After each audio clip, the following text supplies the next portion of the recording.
A'udzu billahi minasy syaithanir rajim.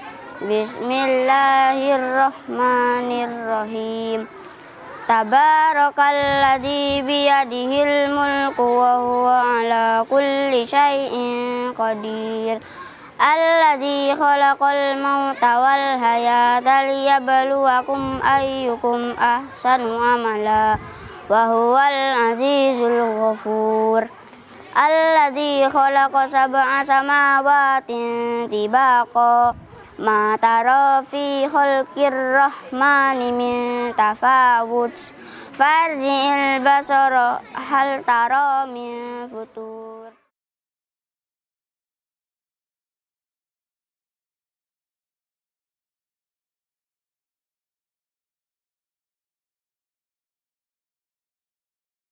Bismillah. Assalamualaikum warahmatullahi wabarakatuh. Innal hamdalillah nahmaduhu wa nasta'inuhu wa nastaghfiruh wa na'udzu billahi min syururi anfusina wa min sayyiati a'malina. May yahdihillahu fala mudhillalah wa may yudlil fala hadiyalah. Asyhadu an la ilaha illallah wahdahu la syarikalah wa asyhadu anna Muhammadan abduhu wa rasuluh. Amma ba'd. Nama saya Widi Laksono, kemudian diganti menjadi Ahmad Tirmizi. Saya dilahirkan di Probolinggo tanggal 19 Juli 1979. Kemudian saya 4 bersaudara, saya nomor 4. Kemudian saya lulus dari Aliyah tahun 98, langsung ke Pondok Al-Furqon.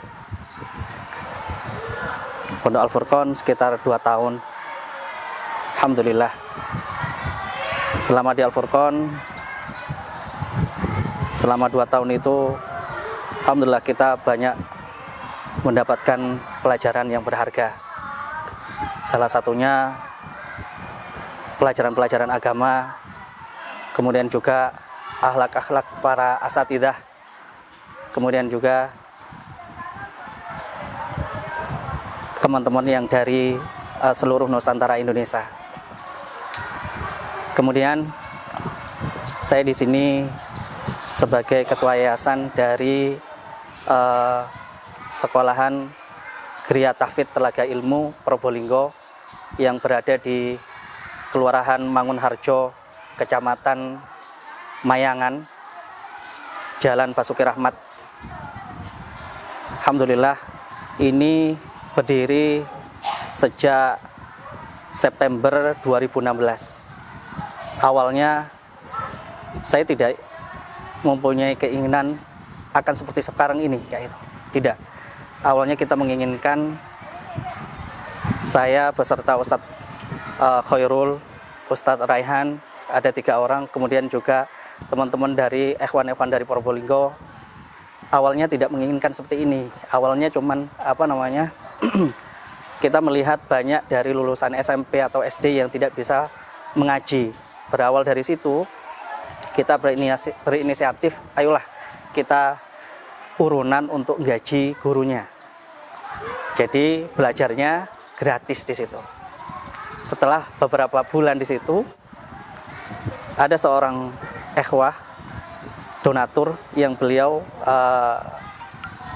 memberikan rukonya, bukan memberikan ya, istilahnya untuk silahkan untuk disewa. Tapi itu gratis, masya Allah. Beliau namanya Pak Wahid. Mudah-mudahan Allah selalu menjaga beliau dan keluarganya. Kemudian selama beberapa bulan itu ternyata kita dilihat oleh masyarakat, kemudian sama ikhwah-ikhwah sekalian. Ada salah seorang tokoh dari Probolinggo menawarkan wakaf di Probolinggo ini. Dari situ kita berembuk sama 3 orang asatidzah ini, sama Ustadz Khairul, sama Ustadz Raihan. Gimana Ustadz Raihan? Ini kita ditawari wakaf. Ya tafadhol, kalau memang itu untuk demi kebaikan silahkan. Alhamdulillah kita dapat wakaf itu, dimulai dari wakaf itu, mulailah banyak di antara putra-putra dari ikhwah-ikhwah atau warga sekitar ini naruh anaknya di sekolahan kita. Awalnya tidak ada kita keinginan seperti mempunyai gedung seperti ini. Bahkan semuanya kita nggak tahu, itu semuanya pemberian Allah Subhanahu Wa Taala. Kalaulah bukan rahmat dan taufik dari Allah, kita tidak ada kayak itu. Bahkan kita diawali dari asatidzah yang tidak mempunyai hafalan Quran, cuman juz 30 saja. Waktu itu juz 30 itu pun banyak yang protes. Ini kalau misalnya antum cuman hafal juz 30, apa yang mau diberikan kepada murid? Alhamdulillah, Allah masih memberikan keteguhan kepada kita, kepada asatidzah untuk terus mengajar. Jadi berawal dari situ, yang penting niat kita. Seperti kata para ulama, maka nalillahi abqah. Barang siapa yang karena Allah, maka dia akan kekal. Mudah-mudahan Allah selalu menjaga niat ikhlas ini. Kemudian Allah akan tetap memberikan bantuan kepada kita semua.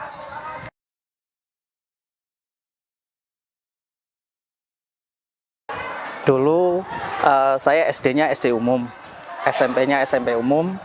Kemudian ada dari saudara saya yang bilang, kalau kamu misalnya ke SMA sudah banyak, lihat nih kakak-kakakmu lulusan SMA, lulusan S1 sudah banyak kayak itu. Mau jadi apa kamu kayak itu? Kalau paling tidak kalau mau lulus aliyah itu, ini berguna bagi orang tuamu. Bisa mendoakan kamu ketika mendoakan orang tua ketika ketika sudah meninggal. Nah, ini yang terus membuat saya, saya sebaiknya mungkin ke aliyah saja kayak itu. Nah, dan bermula dari situ.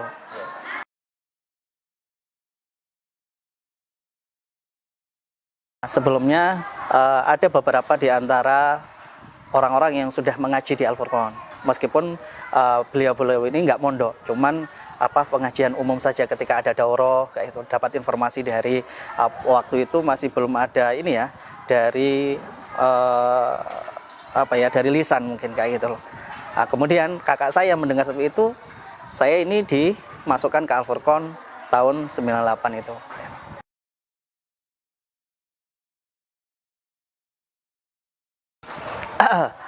Ini ada sedikit keliru.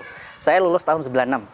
96 itu lulus aliyah 96 itu pondok di Gresik, di pondok Langitan, cabangnya Langitan Tuban. Jadi saya 2 tahun di situ belajar nahwu shorof. Waktu itu saya sempat hafal Imriti 250 bait, bahkan Alfiyah yang 1000 itu saya sudah hafal 250 bait waktu itu.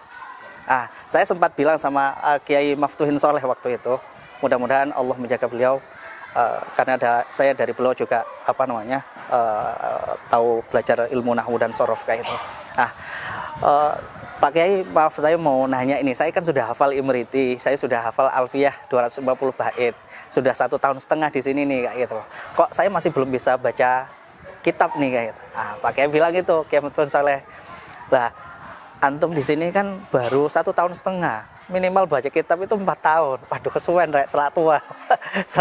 Keburu tua gitu loh kan.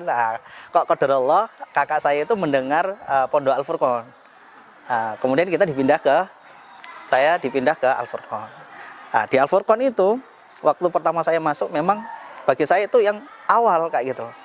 Bahkan sempat melarikan diri dari Al-Furqan.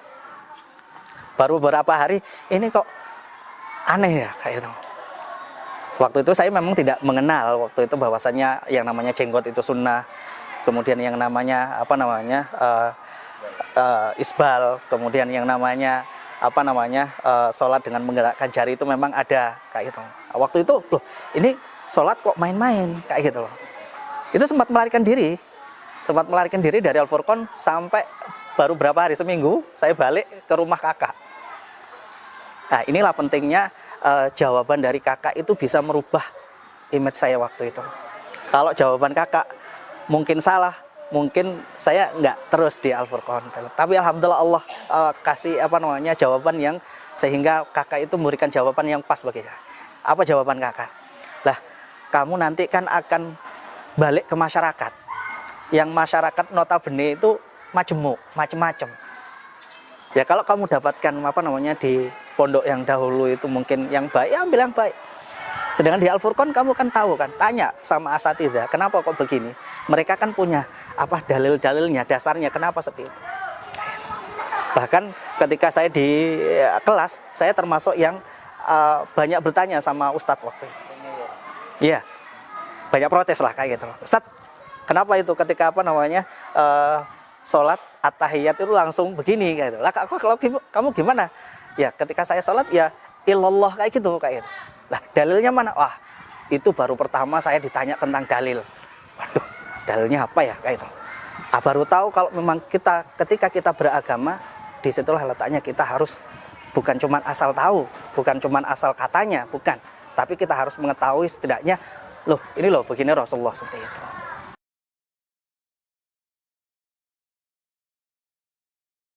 Setelah Alia memang kan di pondok dulu, di pondok cabangnya Langitan 2 tahun. Setelah dari Langitan itu belum selesai ke Al-Furqan. Nah, di Al-Furqan sih memang perbedaan alam ya. Kita pertama memang kok asin kayak gitu. Kita pakai sabun saja itu nggak nguntuk lah, bahasa Jawanya nggak berbusa kayak gitu. Tapi karena memang kita itu butuh sama ilmu itu, alhamdulillah kita berusaha untuk tetap bertahan kayak itu. Alhamdulillah Allah berikan rahmat dan taufiknya kayak itu.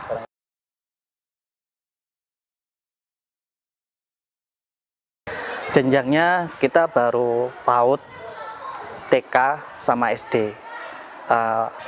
Alhamdulillah totalnya ini sekarang ada sekitar 80-an. Itu total semuanya.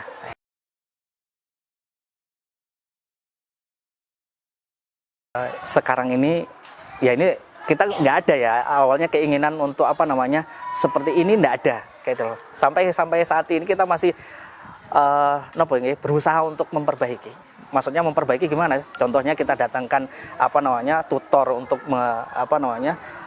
menambah skill asatidzahnya, biar asatidzahnya semakin bisa mengajar, bagaimana mengajar anak-anak, bagaimana mengajar TK yang baik, bagaimana seperti itu. Bahkan kita sempat mendatangkan, memang ada jadwal kita sebelum pandemi, kita mendatangkan tutor dari Jogja untuk masalah tajwid, cara menghafal juga. Kita insya Allah setelah ini akan datangkan dari Batam kayak itu. Mudah-mudahan Allah mudahkan.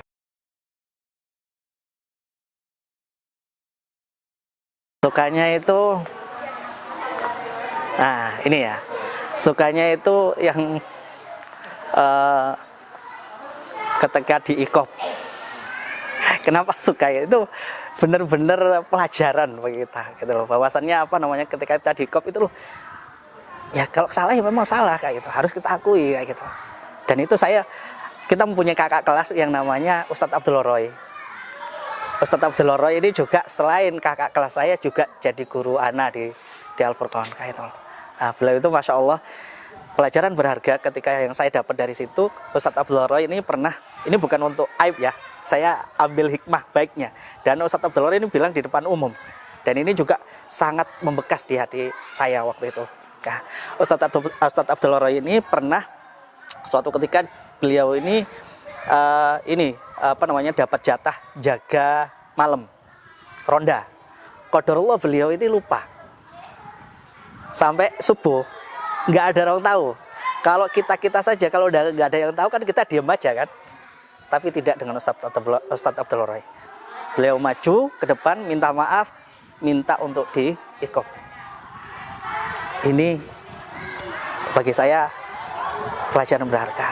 Selain banyak pelajaran-pelajaran yang berharga, salah satunya juga dari Ustadz Aun. Bagaimana Ustadz Aun ini ketika malam-malam waktu itu dulu sering membangunkan kita untuk sholat tahajud. Kalau lihat sekarang ini, Masya Allah, tidurnya sudah enak, makannya sudah enak. Dulu, ya kawan, kita satu nampan itu 7 orang. Nggak boleh makan sebelum genap 7 orang. Dan kalau sudah genap 7 orang, kita makan itu, kita ambil, Satu suap itu langsung kelihatan dasarnya. Saking apa? Saking tipisnya. Tapi alhamdulillah teman-teman, itu kita lalui semua. Dan itu proses. Bagaimana Imam Syafi'i ketika belajar tulus zaman harus berkorban juga seperti itu.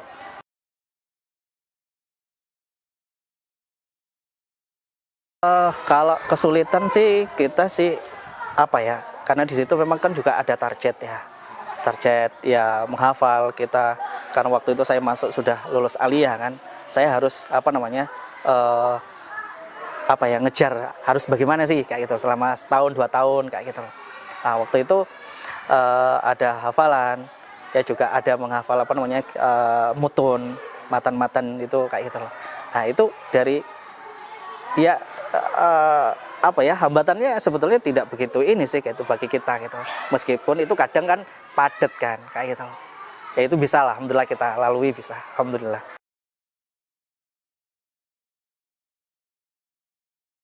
Nah, kalau cuaca itu Masya Allah memang panasnya Masya Allah. Sebetulnya di Probolinggo sudah panas ya, tapi di Gresik itu, di Sarawak itu selain panas dari matahari, juga panas dari pantai kayak gitu. Tapi tenang aja, itu sekarang ini nggak kerasa. Kalau saya ke Al-Furqan itu Masya Allah sudah beda sekali sama dulu kayak gitu. Masuk masjid sekarang Masya Allah adem, iya kan? Masya Allah kayak gitu.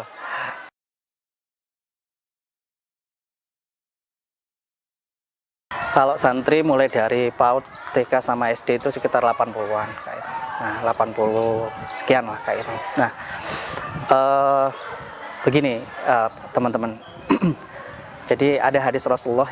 Hadis ini yang bikin saya semangat gitu. Kata Rasulullah itu, khairukum anfa'ukum linnas. Sebaik-baik kalian itu yang paling bermanfaat bagi orang lain. Dan setiap orang itu nggak harus kok ngajar, nggak harus. Dan setiap orang itu nggak harus punya sekolah, nggak harus. Saya dulu nggak ada keinginan, nggak ada punya gedung, punya situ, nggak ada. Saya cuman mau nyewa ruko, ngebel orangnya itu, buat apa Pak kayak gitu loh. Rencana buat geria tahfidz Pak, untuk anak-anak ngaji, hafalan. Karena untuk ngaji digratiskan 50%. Waktu itu harganya 15 juta ruko ini. Ya sudah Pak. Nah, yang 50%-nya lagi itu juga bayar terserah antum. Coba. Beneran, itu semuanya Allah, teman-teman. Cuman kita ada niatan yang kuat, kemudian kita rembuk sama teman-teman, ya berjalan aja. Sampai yang 50% itu, yang 50% terakhir itu gratis. Digratiskan. Itu nggak ada, teman-teman. Semuanya niat kita yang awal cuma untuk ngajari ngaji, dengan berjalannya sudah. Jangan ikut omongan orang seperti ini, enggak. Yang penting antum bisanya apa, ngajari ngaji aja, ya sudah ngajari ngaji. Bahkan kita memberikan semangat kepada asatidzah di sini yang ngajari anak itu, yang TK, Al-Fatihah itu. Kita kasih semangat. Bukankah kalau misalnya jenengan semua, kalian semua mengajari Al-Fatihah, dan Al-Fatihah ini dipakai sama anak-anak ini, setiap dipakai kita mendapatkan pahala. Bukankah itu yang kita inginkan? Nah, ini mungkin ini juga motivasi, nasihat bagi diri saya sendiri kayak itu.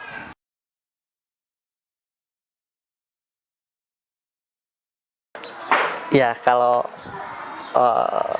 kabur sih ada kayak itu. Cuman kadang ada yang balik, kadang ada yang nggak balik, ada kayak itu. Itu istilahnya ya tergantung kita kasih motivasi sih di pas waktu di pondok kayak itu.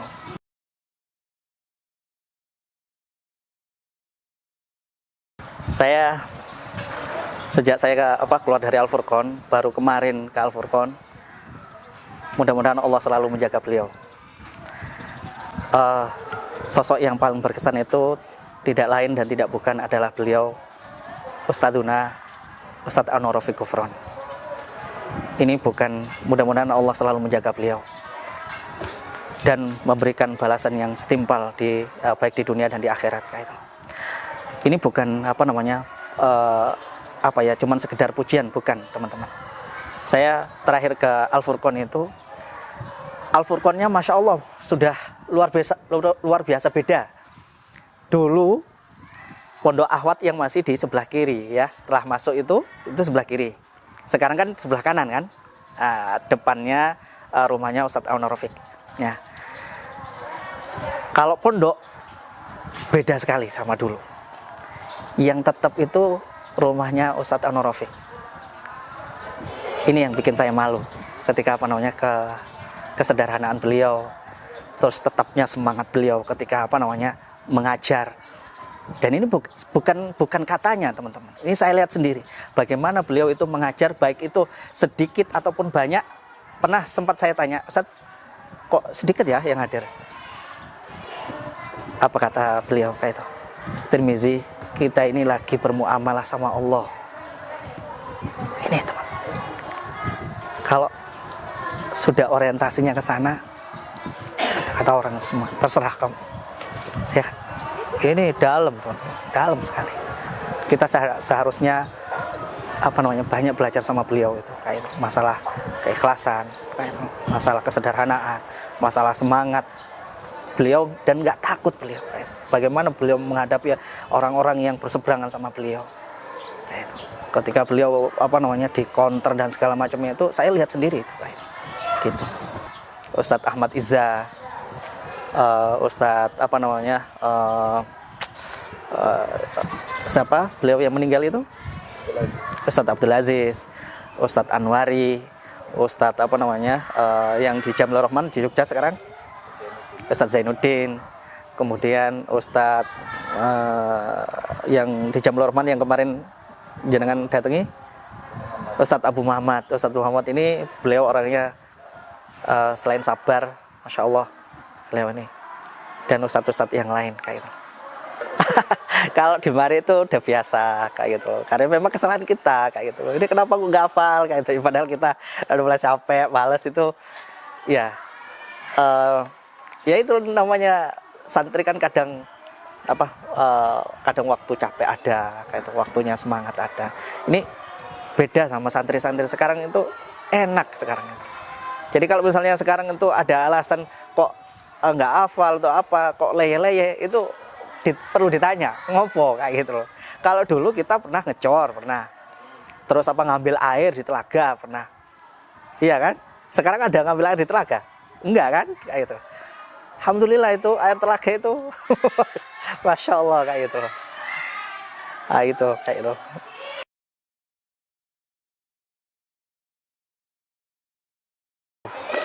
Yang sangat memotivasi saya Ustadz Aun Rafiq. Ustadz Aun Rafiq Kufron itu, beliau itu kalau mau jadi istilahnya kalau mau memperkaya diri bisa gitu. Iya kan? Kalau mau memperkaya diri itu bisa gitu, tapi beliau enggak. Dan ketika saya ke sana itu seperti saya bilang tadi kan, rumah beliau itu sama dengan saya pas waktu tahun 98 masuk ke sana. Sama kayak itu. Saya jadi malu ke sana itu, malu, Masya Allah kayak itu. Itu.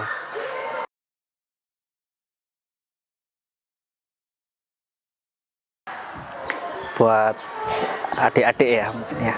Nah, adik-adik yang masih di Al-Furqon, kesempatan itu tidak akan datang dua kali. Saya yang cuman nyantri 2 tahun sekarang itu masih pingin untuk nyantri di Al-Furqon. Kenapa? Karena saya merasa masih banyak yang belum saya ambil, masih banyak yang belum saya dapat. Kenapa saya dulu itu di sana kok nggak menghafal ini itu kayak gitu. Pada saat ini diperlukan untuk berdakwah kepada masyarakat, itu banyak sekali yang perlu kita pelajari. Ketika antum nanti sudah berkeluarga, waktunya sudah habis untuk berkeluarga, untuk anak, untuk istri. Mumpung ini antum masih belum berkeluarga, gunakan waktu sebaik-baiknya. Jadi itu adik-adik sekalian yang ada di Al-Furqon. Dan jangan lupa banyak berdoa kepada Allah. Ya, minta kepada Allah seperti yang diajarkan oleh Rasulullah, yang dibaca setiap pagi. Allahumma inni as'aluka ilman nafi'ah wa rizqan thayyiban wa amalan mutaqabbala. Ini yang diajarkan oleh Rasulullah setiap pagi, untuk dibaca setiap pagi.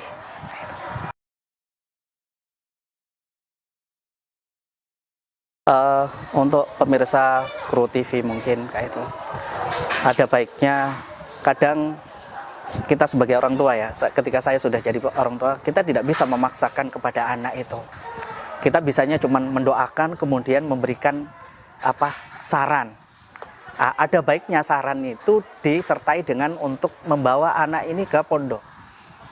Soalnya kadang image pondok itu kadang kan tempat pelarian, tempat anak-anak yang nakal, padahal tidak. Kalaupun ada, itu cuma beberapa, itu pun cuma oknum. Jadi kalau saran saya buat pemirsa Kru TV, pemirsa TV Al Furqon, cobalah main-main ke Pondok Al Furqon, bagaimana di sana. Ya, bermalam di sana, lihat bagaimana di sana.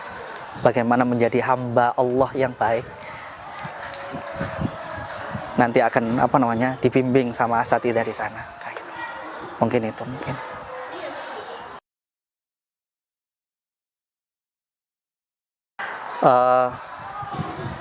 ini yang terakhir,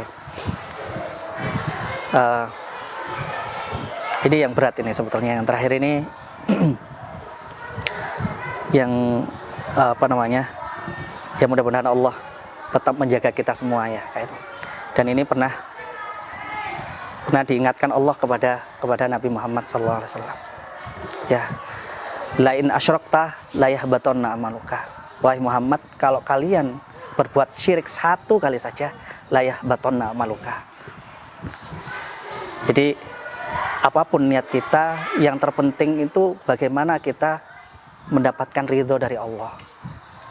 Dan ini teman-teman yang nasihat bagi saya sendiri dan juga bagi teman-teman dan pemirsa TV Al Furqon. Mudah-mudahan Allah selalu memberikan keikhlasan pada kita semua dan juga memberikan keistiqomahan di dalam syariat Allah dan Rasulnya. Mungkin ini yang bisa saya sampaikan. Apabila ada benarnya itu datangnya dari Allah SWT, dan apabila ada salahnya itu datangnya dari syaitan dan dari saya sebagai hamba yang banyak salahnya. Akhirul kalam, subhanakallah bihamdik, asyhadu an la ilaha illa anta, astaghfiruka wa atubu ilaik. Assalamualaikum warahmatullahi wabarakatuh.